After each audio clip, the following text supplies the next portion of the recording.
Don't get me wrong, I love Mark. He's stable, dependable, everything I thought I wanted, but these days, it's like he's on another planet. All he talks about is work and saving for our honeymoon. When was the last time we had a real conversation that didn't revolve around budgets or guest lists? I tried bringing it up a few times. Mark, don't you think we should spend more time together, I'd ask. But he'd just give me that patient smile and say, we'll have plenty of time after the wedding. Julie, it was always after the wedding, after this project, after that deadline. I kept telling myself it was just pre-wedding jitters, cold feet, but deep down, I couldn't shake this growing sense of frustration. Where was the man who used to surprise me with spontaneous dates? The one who would look at me like I was the only person in the room. I missed feeling special, feeling wanted, and as our wedding day crept closer, that gnawing feeling in my gut only grew stronger. I couldn't wait for my bachelorette party. After weeks of mind-numbing wedding prep and Mark's constant work distractions, I needed this night. Lucy had promised it'd be epic, and as I stepped into our rented Airbnb, I knew she hadn't disappointed. The place was a riot of pink and silver with bride-to-be banners everywhere. My bridesmaids squealed when they saw me, pulling me into a group hug that nearly knocked me over. The air buzzed with excitement and the faint scent of tequila. "Let's get this party started," Lucy shouted, thrusting a glass of champagne into my hand. I downed it in one go, savoring the bubbles that tickled my throat. For once, I didn't think about seating arrangements or flower choices. I was just Julie, surrounded by my best friends, ready to have some fun. As the night progressed, the music got louder and the games got wilder. We played Never Have I Ever, and I found myself admitting to things I'd forgotten I'd done. With each revelation, each burst of laughter, I felt lighter. The weight of the past few months, the growing distance between Mark and me, seemed to dissolve with every sip. I was in the middle of a truly terrible karaoke edition of Single Ladies when Lucy pulled me aside, her eyes sparkling with mischief. "I've got a surprise for you," she whispered, barely audible over Beyoncé's chorus. My heart raced with anticipation. Part of me wondered what Mark would think, but I pushed that thought away. Tonight wasn't about him. It was about me, about remembering who I was before I became half of Mark and Julie. As the night wore on, I found myself laughing harder than I had in months. The tension in my shoulders, a constant companion lately, melted away. For the first time in ages, I felt truly alive, truly myself. And as much as I tried to ignore it, a small voice in my head whispered that this feeling, this freedom, was something I'd been missing for far too long. As the night wore on, I felt lighter than I had in months. The champagne bubbled through my veins, making everything seem brighter, funnier. I was in the middle of a giggling fit with the girls when the doorbell rang. Lucy jumped up, her eyes sparkling with mischief. "Oh, that must be our special delivery," she sang out. I raised an eyebrow, curiosity peeking through my champagne haze. "What special delivery?" But Lucy just winked and sashayed to the door. The other girls were practically vibrating with excitement, and I couldn't help but feel a thrill of anticipation. The door swung open, and in walked two guys who looked like they'd stepped straight out of a calendar. Celled abs, gleaming smiles, and, wait, were those fireman hats. "Ladies," one of them drawled, "I heard there was a fire that needed putting out." The room erupted in squeals and laughter. I felt my cheeks flush, a mix of embarrassment and excitement coursing through me. This was definitely not what I'd expected for my bachelorette party. "I'm Tyson," the first guy said, his eyes meeting mine, "and this is Jake. We're here to make sure the bride-to-be has a night she'll never forget." As they started their routine, the alcohol in my system seemed to amplify. Everything became a blur of music, laughter, and glistening skin. I found myself laughing harder than I had in ages, the stress of wedding planning and my worries about Mark momentarily forgotten. At some point, someone shoved a shot into my hand. I downed it without thinking, the burn of tequila adding to the heat already coursing through me. The room spun a little, but I didn't care. For the first time in forever, I felt alive, uninhibited. I wasn't the only one caught up in the moment. My bridesmaids were just as rowdy, their inhibitions lowered by alcohol and the electric atmosphere. Sarah, usually so reserved, was whooping and hollering. Even quiet little Rachel was giggling uncontrollably, her face flushed. As the night progressed, things started to get out of hand. The lines between entertainment and something more began to blur. I found myself closer to Tyson than I'd ever intended, his cologne filling my nostrils. A small voice in the back of my head whispered that this was wrong, that I should stop. But the alcohol drowned it out, replacing it with a reckless desire for more excitement, more freedom. I caught glimpses of the others through my drunken haze. Lucy was practically in Jake's lap, while Sarah and Rachel were flirting with Tyson. The room was a whirlwind of laughter, And music? I knew somewhere in the foggy recesses of my mind that we were crossing lines we shouldn't, but in that moment, I couldn't bring myself to care. I woke up with my head pounding and my stomach churning. Sunlight streamed through the unfamiliar curtains, and for a moment, I couldn't remember where I was. Then it all came rushing back: the bachelorette party, the champagne, the strippers, ... Oh God. I groaned and reached for my phone on the nightstand, squinting at the bright screen. My heart dropped as I saw the notifications: 12 missed calls, 27 unread texts, and a slew of social media alerts. But nothing from Mark. With shaking hands, I opened my messages. Most were from my bridesmaids and other friends at the party. But as I scrolled, I saw alerts about being tagged in videos. My stomach lurched as I clicked on one. There I was, clearly wasted, grinding up against one of the strippers while my friends cheered. Another video showed me doing body shots off the other guy's abs. I felt the blood drain from my face as I watched myself acting like a complete wild child with zero regard for Mark or our upcoming wedding. Fuck, I muttered, scrolling frantically through the comments. People I knew had seen these: college friends, coworkers, even my cousin. The reactions ranged from shock to judgment to outright cruelty. Way to go, bride-to-be. Does her fiancé know about this? Once a cheater, always a cheater. I felt like I was going to be sick. How had this happened? How did these videos get out? My head spun as I tried to piece together the foggy memories from last night. With trembling fingers, I called Lucy. She picked up on the first ring. Julie, oh my God, have you seen the videos? Yeah, I cut her off. Lucy, what the hell happened? How did these get online?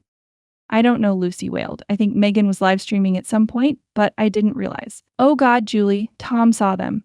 He's furious. He's not even speaking to me right now. My heart sank even further. This was affecting more than just me. Shit, Lucy, I'm so sorry. What about the other girls? It's bad, Lucy sniffled. Jess's boyfriend already broke up with her, and Allison's worried she might lose her job if her boss sees the videos. I closed my eyes, trying to breathe through the panic rising in my chest. Has anyone heard from Mark? Does he know? I don't think so, Lucy said. At least no one's mentioned anything about him seeing them. A small wave of relief washed over me, but it was quickly replaced by dread. It was only a matter of time before Mark found out. I had to talk to him first, explain somehow before he saw those awful videos. I've got to go, I told Lucy. I need to call Mark. I hung up and immediately dialed Mark's number. It rang and rang before going to voicemail. I tried again. And again, each time my anxiety ratcheted up another notch. While I waited for Mark to pick up, I frantically messaged everyone I could think of who was at the party. Please take down any post from last night. It's an emergency. But I knew it was too late. The videos had already been saved and reposted. They were out of our control now, spreading like wildfire across the internet. I tried Mark's number again, my hand shaking so badly I could barely hold the phone. When it went to voicemail once more, I choked back a sob. What was I going to do? How could I possibly explain this to him? The room felt like it was closing in on me. I stumbled to the bathroom and splashed cold water on my face, trying to clear my head, but when I looked in the mirror, all I saw was shame and regret staring back at me. I slumped to the floor, hugging my knees to my chest. How had one night of stupid, drunken fun turned into such a nightmare? I'd thrown away years of trust and love for what, a few hours of attention from strangers. My phone buzzed again, another concerned message from a friend who'd seen the videos. I ignored it, too overwhelmed to deal with anyone else right now. All I could think about was Mark Sweet, dependable Mark, who had always been there for me, who trusted me completely, and I'd betrayed that trust in the worst way possible. I don't know how long I sat there on the cold tile floor, my mind racing with worst-case scenarios. Would Mark call off the wedding? Would I lose my job if my boss saw those videos? How would I face my family, my friends? Eventually, I dragged myself back to bed, clutching my silent phone and willing it to ring. I needed to hear Mark's voice. I needed a chance to explain, to beg for forgiveness. But as the minutes ticked by with no word from him, the knot in my stomach grew tighter and tighter. I knew I'd made a terrible mistake, but I had no idea just how much damage I'd done to my relationship, to my friendships, to my reputation. All I could do now was wait and hope that somehow, some way, I could find a way to make things right. I stared at my phone in disbelief as the notifications kept pouring in. My heart raced, and I felt like I was going to be sick. The video from last night was everywhere. I scrolled through my Facebook feed, my hands shaking, and saw that even some of our mutual friends had liked and shared the posts. Oh God, no, I whispered, seeing a comment from Sarah, one of Mark's coworkers. Is this for real? Julie, what were you thinking?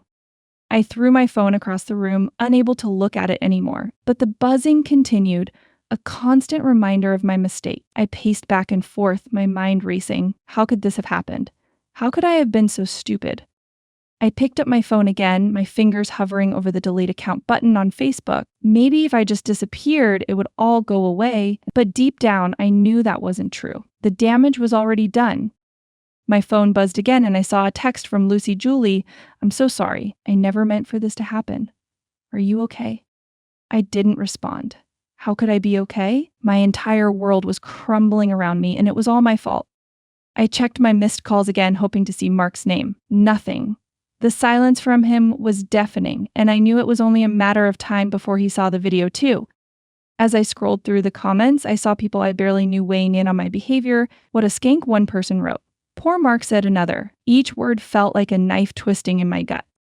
I heard a knock at my door and froze. Was it Mark? Had he finally seen the video and come to confront me? I held my breath, afraid to move. I paced back and forth in my living room, my heart pounding in my chest. The constant buzz of notifications on my phone was a cruel reminder of the mess I'd created. I kept glancing at the screen, hoping to see Mark's name pop up, but dreading it at the same time. When my phone finally rang, his name flashing across the screen, I felt a wave of nausea wash over me. I took a deep breath and answered. Hello, my voice sounded small and uncertain. Julie, what the hell did you do? Mark's voice was ice cold, dripping with anger and disbelief. I felt my stomach drop. He'd seen it. Of course he had. How could he not have? Mark, I can explain, I stammered, my words tumbling out in a desperate rush. It was just a stupid party. I didn't mean for it to go that far. You let yourself get filmed like that. He cut me off, his tone sharper than I'd ever heard it. Do you even realize what you've done? You've humiliated me. Each word felt like a slap. I opened my mouth to respond, to beg for forgiveness, to explain that I'd been drunk and stupid, and it meant nothing. But before I could get a word out, the line went dead. I stood there, phone still pressed to my ear, feeling like my world was crumbling around me. The silence in the apartment was deafening. I wanted to scream, to cry, to turn back time and undo everything, but I couldn't. The damage was done. I sank onto the couch, my legs no longer able to support me. My phone buzzed again, and I looked down to see another flood of notifications, comments, shares, tags. The video was spreading like wildfire. With shaking hands, I opened my social media. The comments were brutal, each one a knife twisting in my gut. What a slut.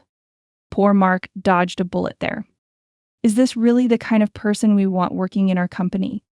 I scrolled through, unable to stop myself, each comment worse than the last. It wasn't just strangers anymore. People I knew, colleagues, distant relatives, they were all chiming in, expressing their shock and disgust. My phone pinged with a text from Lucy Julie.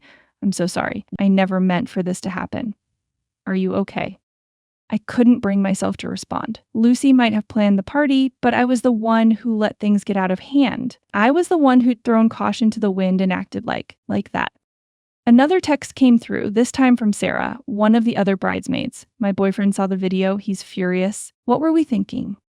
The guilt hit me like a tidal wave. It wasn't just me. I dragged my friends down with me. Their relationships, their reputations, all on the line because of one night of stupid, drunken fun. I thought about deleting my social media accounts, but what good would that do now? The video was out there. People had saved it, shared it. There was no taking it back. My phone rang again, and for a split second, I hoped it was Mark calling back, but it was a number I didn't recognize. I let it go to voicemail, too scared to answer. What if it was work? What if they'd seen the video too? I curled up on the couch, hugging a pillow to my chest. How had everything gone so wrong so quickly? Just yesterday, I was excited about my wedding, looking forward to starting a new chapter with Mark, and now it felt like my entire life was unraveling. The worst part was I couldn't even blame anyone else. Not Lucy. Not the alcohol, not the strippers. I was the one who'd made the choice to let things go too far. I was the one who'd forgotten about Mark, about our relationship, about everything that mattered. My phone buzzed again. Another text from Lucy Julie, please answer me. I'm worried about you. I wanted to respond, to tell her it wasn't her fault, that I didn't blame her. But I couldn't find the words. How could I comfort her when I couldn't even comfort myself? After a few days of desperation, I sat in my car outside Mark's parents' apartment, my hands shaking as I gripped the steering wheel. The weight of my mistakes pressed down on me, making it hard to breathe. I knew I had to face him to try and explain, even though part of me wanted to just drive away and pretend none of this had happened. Taking a deep breath, I forced myself out of the car and walked to the front door. Each step felt like I was wading through quicksand. I raised my hand to knock, hesitated, then finally tapped on the door. The moment Mark opened it, I felt my heart sink. His face was like stone, his eyes cold and distant. "I can't believe you thought this was okay," he said, his voice flat and emotionless. "Mark, please," I pleaded, my voice cracking. "It was a mistake. Things just got out of hand. I never meant for any of this to happen." But he just shook his head, unmoved by my tears. "It's not just the video, Julie, it's the fact that you let this happen. You didn't respect me or our relationship." His words hit me like a punch to the gut. I wanted to argue, to defend myself, but deep down, I knew he was right. I had let things go too far, had been too caught up in the moment to think about the consequences. "I need some time to think," Mark said, his voice heavy with disappointment. Before I could say anything else, he closed the door, leaving me standing there alone. The days that followed were a blur of misery and regret. Mark stopped returning my calls, and soon the news came that our wedding was officially postponed. My phone became a source of a constant anxiety, each notification a reminder of my shame. The video seemed to be everywhere, haunting me. My family tried to be supportive, but I could see the disappointment in their eyes. Our mutual friends started to drift away, caught between Mark and me. At work, I could feel the stares and hear the whispers. It was like I had become a pariah overnight. But the worst part was Mark's silence. Each day that passed without a word from him felt like another nail in the coffin of our relationship. I knew that without his forgiveness, there was no hope for our future together. The wedding we had planned, the life we had dreamed of, it was all slipping away, and I was powerless to stop it. Not long after, I sat at the cafe, my hands wrapped tightly around a cup of coffee I couldn't bring myself to drink. My stomach was in knots, and I felt like I might throw up at any moment. I kept glancing at the door, waiting for Mark to arrive. When I finally saw him walk in, my heart skipped a beat. He looked tired, his face drawn and serious. As he approached the table, I tried to muster a smile, but it felt forced and weak.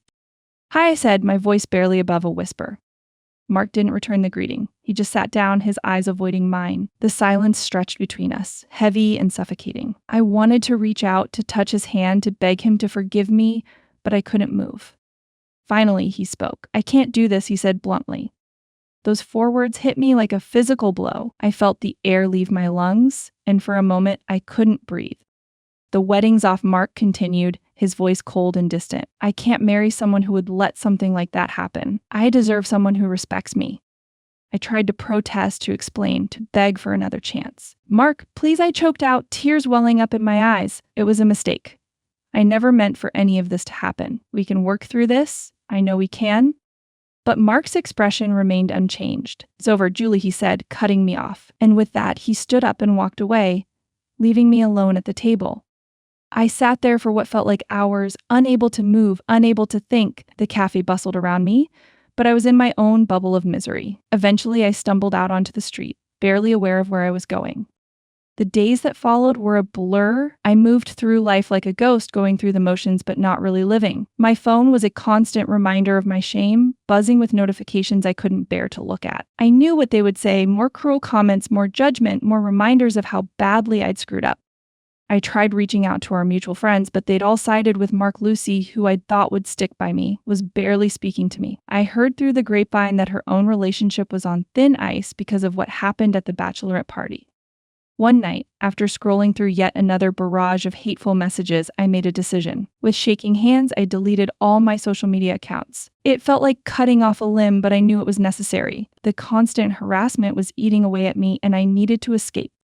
But even with my accounts gone, the damage was done. My reputation was in tatters, my relationship was over, and my friends had abandoned me. I felt utterly alone. Unable to face the apartment I'd shared with Mark, I packed up my things and moved back in with my parents. They tried to be supportive, but I could see the disappointment in their eyes. They'd been so excited about the wedding, so proud of the life I was building. Now, all of that was gone. Every day I woke up with the weight of my mistakes pressing down on me. The guilt and regret were constant companions, reminding me of how one night of poor decisions had cost me everything I'd worked for. I heard through friends of friends that Mark was dating again. People said he was doing fine, that he'd moved on quickly. Each time I heard something like that, it felt like a knife twisting in my gut. While he was rebuilding his life, I was stuck in limbo, unable to move forward. The shame was the hardest part to deal with. It wasn't just the personal loss of Mark and our future together. It was the public humiliation, the knowledge that so many people had seen me at my worst moment. I couldn't go anywhere without wondering if people recognized me, if they were judging me. As the weeks turned into months, I tried to figure out how to rebuild my life. But everywhere I turned, the ruins of my choices were there to remind me of what I'd lost. The life I'd planned, the future I'd imagined with Mark, it was all gone, shattered by one night of reckless behavior. I knew I had to find a way to move forward, to create a new life for myself. But as I sat in my childhood bedroom, surrounded by memories of a happier time, I couldn't help but wonder if I'd ever be able to escape the shadow of my mistakes.